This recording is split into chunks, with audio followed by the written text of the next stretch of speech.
Olá, tudo bem? Imagine que você está no meio de uma negociação tensa no trabalho, onde cada palavra pode te elevar ou te derrubar, ou talvez lidando com um amigo que parece sempre manipular as situações a favor dele. E se eu te dissesse que existe um guia milenar, usado por reis, generais, políticos e empresários de sucesso, que revela os segredos para conquistar e manter o poder em qualquer ambiente? Hoje, vamos mergulhar fundo no universo do livro As 48 Leis do Poder, escrito por Robert Greene.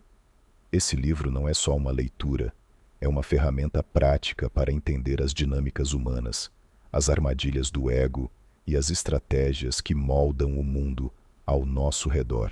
Eu selecionei as 8 leis mais impactantes e transformadoras dele e vou explicar cada uma de forma detalhada, com exemplos históricos e cotidianos que você pode identificar na sua vida real. Vamos mostrar como aplicar essas leis de maneira ética e inteligente, para que você saia mais forte e preparado. Prepare o café, ajuste o fone de ouvido, porque esse vídeo vai te prender do início ao fim. E no final, você vai ver o mundo de um jeito completamente novo. Vamos nessa! Antes de mergulharmos nas leis, uma rápida visão geral sobre o livro. Robert Greene baseou As 48 Leis do Poder em histórias reais de figuras como Napoleão, Sun Tzu, Maquiavel e até rainhas como Elizabeth I. Ele compilou lições de mais de 3.000 anos de história, mostrando que o poder não é sorte, mas estratégia. O livro é controverso porque fala de manipulação, mas na verdade é sobre autodefesa, saber como os outros jogam para não ser vítima. Cada lei vem com explicações reais, e eu vou expandir isso aqui, trazendo não só o que Greene diz, mas exemplos modernos para tornar tudo mais acessível. Lembre-se, o poder é neutro, depende de como você o usa. A primeira lei é: nunca ofusque o brilho do mestre. Essa é uma das mais fundamentais, porque lida diretamente com hierarquias. A ideia é simples. Quando você está sob a autoridade de alguém mais poderoso, como um chefe, um mentor ou até um familiar influente, evite roubar os holofotes. Por quê? Porque pessoas no poder têm egos sensíveis. Se elas se sentirem ameaçadas pelo seu talento, podem te sabotar para preservar a própria posição. Isso acontece porque o ser humano é programado para proteger seu status. Para identificar essa lei em ação, observe no ambiente de trabalho um funcionário que apresenta uma ideia brilhante em uma reunião, mas o chefe responde com um "boa, mas vamos ajustar", e depois ignora promoções para ele. Ou em amizades, quando alguém conta uma história engraçada e o líder do grupo interrompe para contar uma melhor, deixando o outro ofuscado. No livro, Greene conta a história de Nicolas Fouquet, o ministro das Finanças da França no século XVII. Ele construiu o Palácio de Vaux-le-Vicomte, um lugar luxuoso para impressionar o rei Luís XIV, com festas extravagantes e fogos de artifício. Mas o rei viu isso como uma ameaça ao seu próprio esplendor e mandou prender Fouquet, confiscando tudo. Um erro clássico de ofuscar o mestre. Um exemplo moderno forte. Pense em assistentes de celebridades que começam a ganhar fama própria nas redes sociais. Muitos acabam demitidos porque o mestre se sente eclipsado. Agora, como aplicar isso na prática? No dia a dia, se você tem uma ideia genial no trabalho, apresente-a de forma colaborativa. Diga algo como: inspirado no que você orientou na última reunião, chefe, eu desenvolvi isso aqui. O que acha? Assim, você dá crédito ao superior. Ele se sente valorizado e te promove como aliado fiel. Em relacionamentos pessoais, se um amigo é o contador de histórias do grupo, elogie-o primeiro antes de compartilhar a sua. Isso evita inveja e fortalece laços. Aplicando essa lei, você sobe degraus sem criar inimigos desnecessários. Passando para a segunda lei. Esconda suas intenções. Aqui, o foco é na discrição. Revelar seus planos verdadeiros dá aos outros a chance de te bloquear ou copiar. Manter o mistério te coloca em vantagem, pois as pessoas ficam desequilibradas, cometendo erros ao tentar adivinhar. É como um jogo de xadrez. Não mostre sua próxima jogada.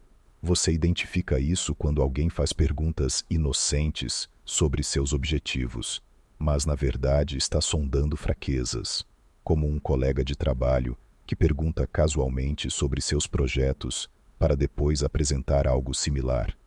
No livro, Green usa o exemplo de Iago, da peça Otelo de Shakespeare, que esconde suas intenções vingativas e manipula todos ao redor, levando à tragédia.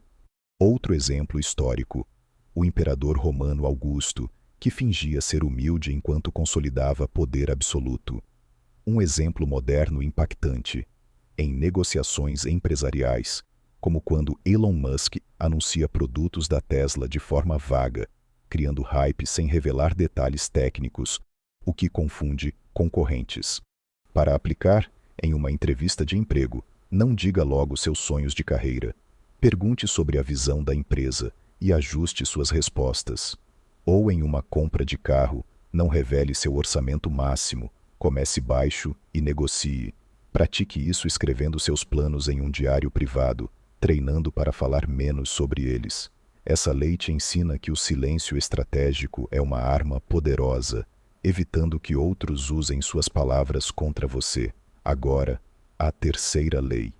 Sempre diga menos do que o necessário. Falar demais expõe vulnerabilidades, revela segredos e te faz parecer fraco ou desesperado. Já o silêncio ou respostas curtas te tornam misterioso, forçando os outros a se revelarem mais. É o poder da economia verbal. Identifique isso em conversas onde alguém tagarela sobre sua vida e acaba se contradizendo, perdendo respeito, como em uma data onde uma pessoa fala sem parar e o outro perde interesse. Green cita Luís XIV, o Rei Sol, que em audiências reais falava o mínimo, fazendo nobres se esforçarem para impressioná-lo, revelando lealdades. Um exemplo forte do livro é o de Talleyrand, diplomata francês que sobreviveu revoluções dizendo pouco, mas ouvindo tudo. Modernamente pense em C e os como Tim Cook da Apple, que em entrevistas responde sucinto, mantendo o mistério sobre produtos futuros, para aplicar no cotidiano, em uma discussão acalorada com familiares. Responda com frases curtas como "entendo seu ponto", em vez de argumentar longamente.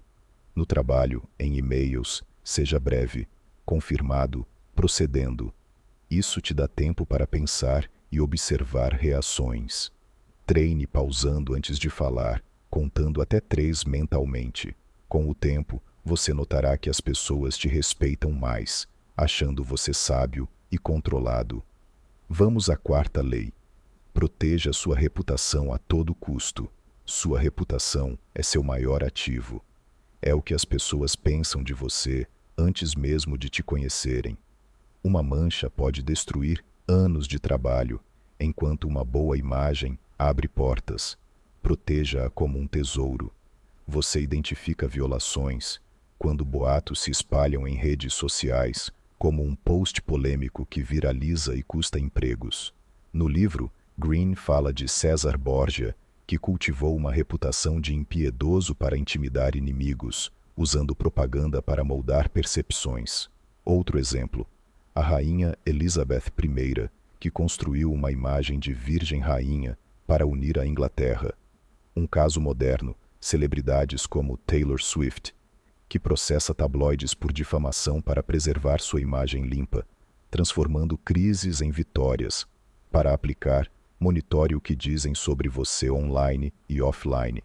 Se um rumor surgir no trabalho, reúna evidências e converse privadamente com influenciadores dizendo: "Ouvi isso e quero esclarecer com fatos." Construa reputação ajudando outros publicamente, como postando conquistas coletivas. Lembre-se, reputação é frágil.